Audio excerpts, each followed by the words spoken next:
E aí, povo, tudo bem? Para você que, assim como eu, acha que viajar de livro é mais barato do que viajar de avião, eu te convido a conhecer um pouco mais, com mais profundidade, a Somália, um país africano, no extremo leste africano, que se situa em um local conhecido popularmente como Chifre da África, em razão do formato no mapa, que se assemelha muito, lembra muito ao formato do chifre do rinoceronte.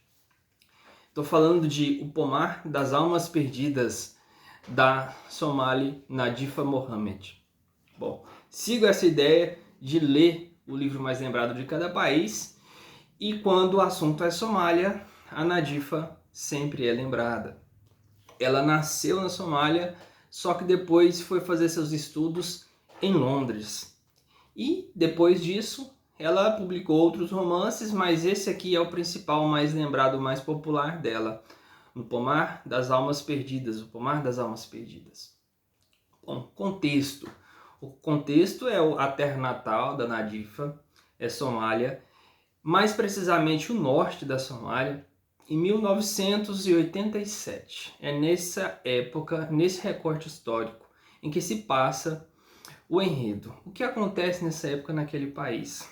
Há uma guerra civil declarada, há uma ditadura militar em curso, e há forças que querem derrubar essa ditadura. E então é um ambiente muito conflagrado, né? É nesse contexto que as personagens vão se apresentar a nós leitores e vão desenvolver as suas histórias e a maneira como as suas vidas vão se entrelaçar umas nas outras. Por que eu digo isso? Porque são três personagens principais e todas elas mulheres. Então essa é uma questão interessante também da literatura. Ela permite dar voz a pessoas que, nesse caso, em razão do seu gênero, têm sua história silenciada. São três. Como começa a história? A história começa com mulheres ali em torno de 50, 60 anos, conversando, acordaram cedo, porque vai ter um evento. Um evento em um estágio da cidade que fica no norte da Somália, que é a cidade chamada Hargeisa. É a segunda maior cidade da Somália. É um evento obrigatório que o governo, a ditadura militar, obriga a que os cidadãos vão lá e compareçam. Entre essas mulheres, tem uma que é a Causa. A Causa, ela é uma senhora já viúva, como o próprio nome diz, como o próprio livro diz, ela tem quase 60 anos, mas dá para entender que ela é uma pessoa de situação financeira remediada. Ainda assim, ela é obrigada a ir lá, ela vai com suas amigas. E é lá que vai acontecer um fato que vai unir as histórias de três personagens. Nós já conhecemos a primeira delas, a Causa, que é uma mulher viúva e que teve uma filha que faleceu muito jovem ainda, afetada diretamente por essa situação de guerra, de conflito civil, de repressão, de recrudescimento da guerra cívico-militar. Lá nesse estádio, já chegando lá, as cerimônias são demoradas, muita gente. A gente vai conhecer outra personagem, a Neko.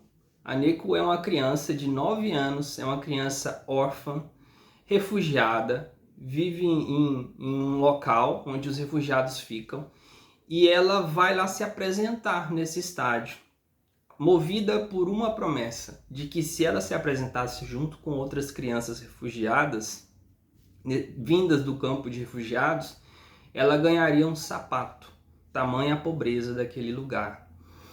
Só que quando ela vai se apresentar junto com as outras crianças, ela trava, ela fica nervosa e não consegue se apresentar. Imediatamente as outras crianças começam a olhar torto para ela e retiram ela daquele local. E existe uma guarda ali, composta por mulheres soldados, que vão retirar ela do local de apresentação de maneira muito brusca, muito truculenta, e começam a agredi-la verbalmente e fisicamente também.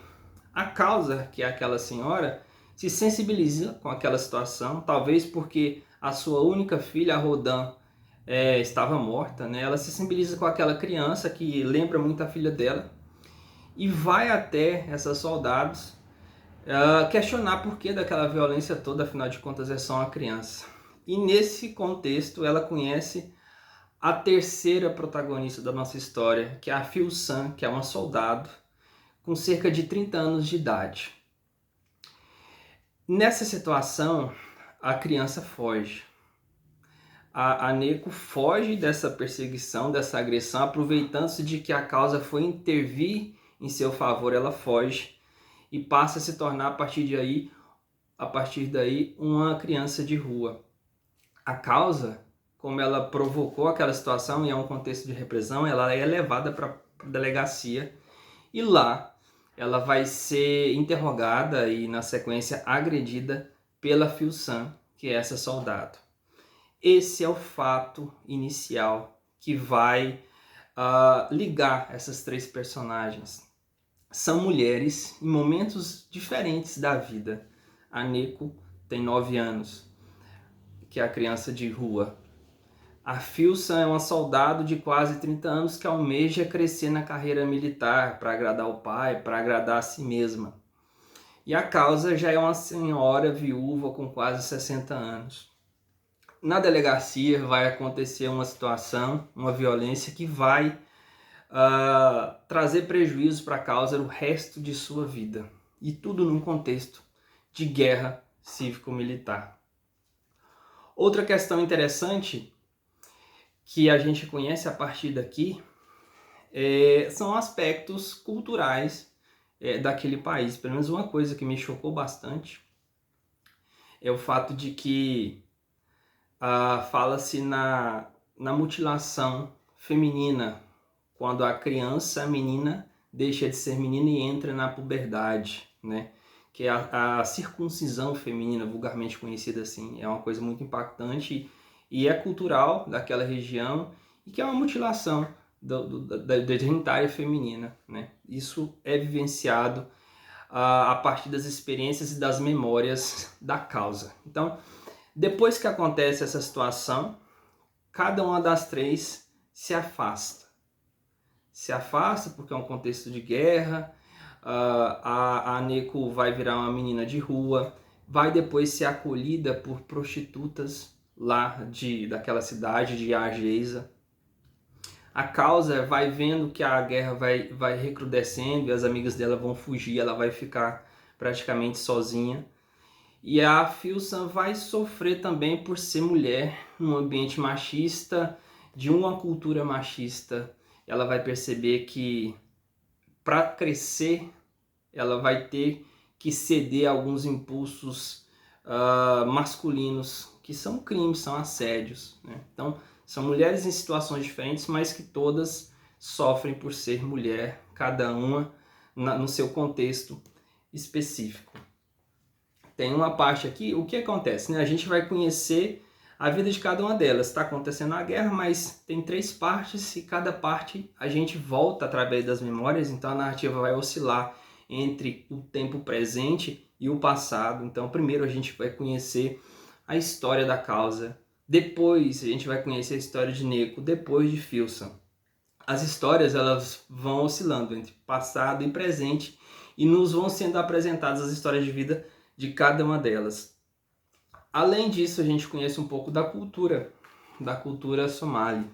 Em um dado momento achei interessante que diz o seguinte: isso aqui no momento que Causa estava lembrando seu passado e depois já no seu presente tratando uma situação que ela vivenciou em razão da delegacia. Esqueça a água, você precisa de leite para se fortalecer. Da rabo puxa o pano da cesta. O primeiro item que ela pega é uma lata de plástico amarelo, feita para carregar gasolina, mas agora usada pelos nômades para vender leite de camelo na cidade. Interessante que é totalmente diferente do que a gente está acostumado, né? Até pela figura do dromedário lá. E depois a guerra vai se intensificar ainda mais. Há uma aliança de revolucionários que querem botar em xeque o governo, que é a Força pela Libertação Nacional, né, que vão pegar em armas. As pessoas fogem, só que a causa está impossibilitada de fugir. Ela não consegue mais se locomover. E é nessa situação que as três vão se encontrar novamente. Então, as histórias de vidas delas se aproximam, depois se afastam, depois voltam, né?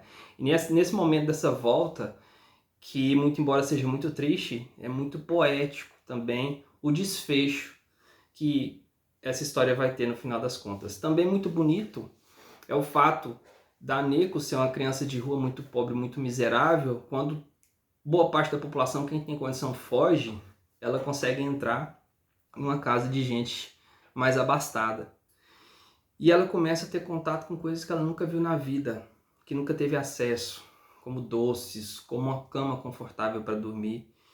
E a situação ali é tão caótica, ela é criança, não consegue perceber a gravidade da coisa, que é uma cena muito chocante para mim, pelo menos, que é quando ela está assistindo um episódio, ele consegue ligar a televisão daquela casa de gente rica e consegue estar ali assistindo um programa de humor e olha pela janela, uma pessoa está sendo executada logo ali abaixo, na rua. E ela vai ver a pessoa sendo morta, volta e continua assistindo o programa de humor. Então há o que? Há uma banalização da violência e interessante perceber como isso afeta a criança, que para ela aquilo era normal e ela segue assistindo aquele programa de TV.